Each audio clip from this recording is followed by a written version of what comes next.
안녕하세요. 미국 주식하는 임겐입니다. 오늘 미국장 한번 보겠습니다. 구독과 좋아요 부탁해요. 오늘은 3대 지수 모두 하락으로 마감을 했습니다. 다우는 1.42% 하락을 했고 S&P 500 역시 1.01% 하락 마감했습니다. 그리고 나스닥 시장은 오늘 1.23% 하락 마감했는데요. 주요 기업을 보시면은 빅테크 기업들의 하락세가 눈에 띄었습니다. 애플은 1.78% 하락을 했고 구글은 0.82% 하락 마감했습니다. 그리고 테슬라는 4% 이상 하락을 했습니다. 반도체 섹터를 보시면은 엔비디아가 1% 이상 하락을 했고 반면에 AMD는 1.6% 상승으로 마감했습니다. 오늘 역시 최근 러시아와 우크라이나 간 전운이 고조되면서 나스닥 시장은 1% 이상 하락을 했습니다. 푸틴은 전날 우크라이나 돈바스의 독립을 승인한 데 이어 러시아군을 진입시켰습니다. 이로 인해 영국은 러시아 은행과 개인에 대한 경제 제재를 발표했고 독일 역시 러시아에서 오는 천연가스관인 노르트 스트림 사업 승인 절차를 중지시켰습니다. 이로 인해 나스닥 시장은 장 초반 약보합 상태로 시작을 했지만 이것을 조금씩 말아 올리면서 0.5%대 상승까지 올라갔지만 그 이후 급락을 하면서 2% 이상 하락을 했습니다. 그리고 이러한 증시의 급락 상황에서 바이든 대통령은 우크라이나 관련 연설을 진행했고 러시아의 우크라이나 침공이 시작됐다며 러시아에 대해 제재를 가한다고 밝혔습니다. 특히 미국은 러시아 국채에 대한 광범위한 제재를 가할 것이라 언급했고 이로 인해 러시아 정부가 서방의 자금 조달이 차단될 것이라 밝혔습니다. 바이든 대통령의 연설로 인해 나스닥 시장은 반전을 하면서 힘을 받았지만 장 막판 다시 한번 내려오면서 결국 1.23% 하락 마감했습니다. 현재 이러한 상황으로 인해 WTI 원유 가격은 1% 이상 상승을 하면서 배럴당 91.43달러까지 올라왔습니다. 현재 시장은 유가가 125달러 이상까지 올라갈 수 있다고 전망을 했는데요. 이로 인해 앞으로 인플레이션 상승은 지속적으로 발생할 것이라 생각이 듭니다. 그리고 나스닥 차트를 보시면 최근 데드크로스 현상이 나타났습니다. 이러한 데드크로스는 주가의 단기 이동평균선이 장기 이동평균선 위에서 아래로 돌파할 때를 가리키는데요. 최근 나스닥 시장에 이러한 데드크로스 형태가 나타났던 시기는 지난 코로나 팬데믹이 발생을 했던 3월 이후 처음으로 나타났습니다. 주로 시장의 상승기에는 단기 이동평균선이 장기 이동평균선 위에서 움직이는 반면 하락기에는 반대로 단기 이동평균선이 장기 이동평균선 아래에서 움직이는 현상을 볼 수가 있습니다. 때문에 데드크로스 현상이 나타나면 추세적인 하락 국면에 들어섰다는 것을 의미하기도 하는데요. 이번에는 연준의 긴축 정책의 불확실성으로 시장 금리가 상승세를 보이고 있고 우크라이나를 둘러싼 지정학적 리스크가 커지면서 위험자산에서 안전자산으로 자금이 이동하는 현상이 심해지고 있습니다. 현재 나스닥 시장은 작년 11월 기록했던 고점 대비 20% 가까이 하락을 하고 있습니다. 현재는 주가가 고점 대비 20% 떨어지는 현상인 베어마켓으로 향하고 있는 모습을 보여주고 있습니다. 이렇게 데드크로스 현상이 벌어지고 난 후 주가가 대세 하락으로 들어선 것은 2000년 닷컴 버블 붕괴와 2008년 금융위기 때를 들 수가 있는데요. 하지만 최근 데드크로스가 나타났던 2020년 3월에는 주가는 바닥을 치고 상승세로 이어졌습니다.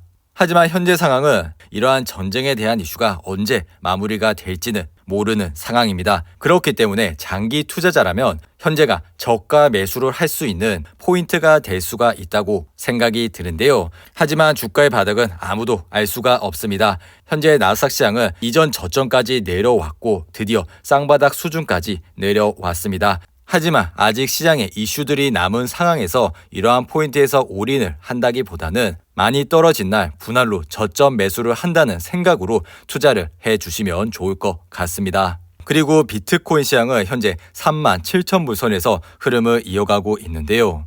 비트코인 시장의 피어 앤 그리드 지수를 보시면 20으로 마감을 했습니다. 시장은 여전히 공포감에 짓눌려 있는 모습을 보여주고 있습니다. 항상 시장이 공포감이 있을 때 시장을 주목해 주시기 바랍니다. 그리고 홈디포는 실적 발표 이후 9% 가까이 하락을 했습니다.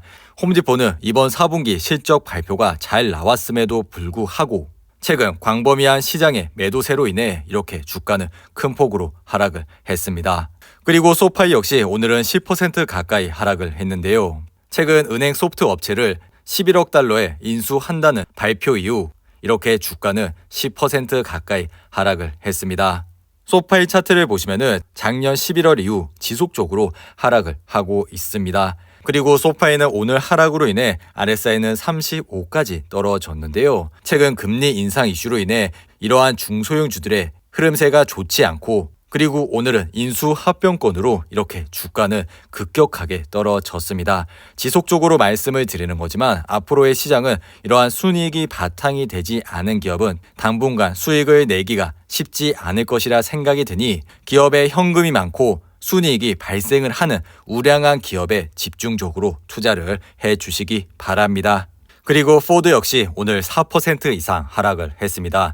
최근 웨스파고가 포드의 배터리 사업 분사가 매력적이지 않다고 언급을 했고 이로 인해 주가는 4% 이상 하락을 했습니다. 포드 역시 최근 25불을 찍고 지속적으로 하락을 하면서 현재는 17불 초반까지 내려왔습니다. 오늘 하락으로 인해 RSI는 35까지 내려왔는데요. 지속적으로 말씀을 드리는 거지만 주가는 이렇게 올랐을 때 투자를 하시는 것보다 항상 떨어졌을 때 관심을 가져주시면 좋을 것 같습니다. 포드의 이전 고점을 보시면 RSI는 70 이상까지 올라간 것을 보여주고 있습니다. 그리고 이러한 포인트를 일정 기간 유지하다가 주가는 내려오는 모습을 반복적으로 보여주고 있는데요. 이러한 지수만 눈여겨보셔도 고점에서 투자를 하는 실수를 줄일 수가 있으니 이러한 점을 유심히 참고해 주시고 투자를 해 주시기 바랍니다. 그리고 스파이는 오늘 1% 이상 하락을 했습니다. 스파이 역시 최근 바닥을 찍고 반등을 하는 모습을 보였지만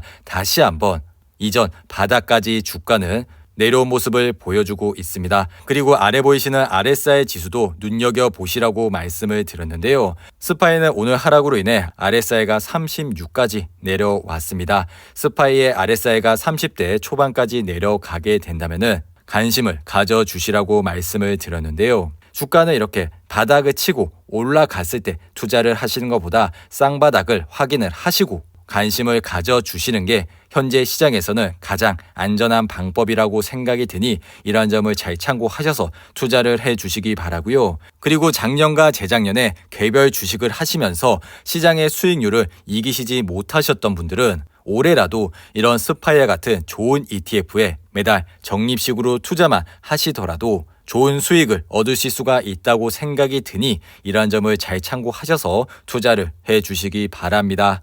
그리고 주식시장의 피어앤그리드 지수를 보시면 오늘은 35로 마감을 했습니다. 시장은 여전히 공포감에 짓눌려 있는 모습을 보여주고 있는데요. 항상 시장이 이렇게 공포감에 있을 때 시장을 주목해 주시기 바랍니다. 이상으로 오늘의 영상은 이렇게 마무리를 하고요. 오늘 하루도 잘 버티신다고 고생하셨습니다. 여러분들의 후원은 영상 제작에 큰 힘이 됩니다. 하단의 멤버십 가입과 지속적인 시청 부탁드립니다. 오늘 하루도 즐겁고 행복하게 보내시기 바랍니다. 감사합니다.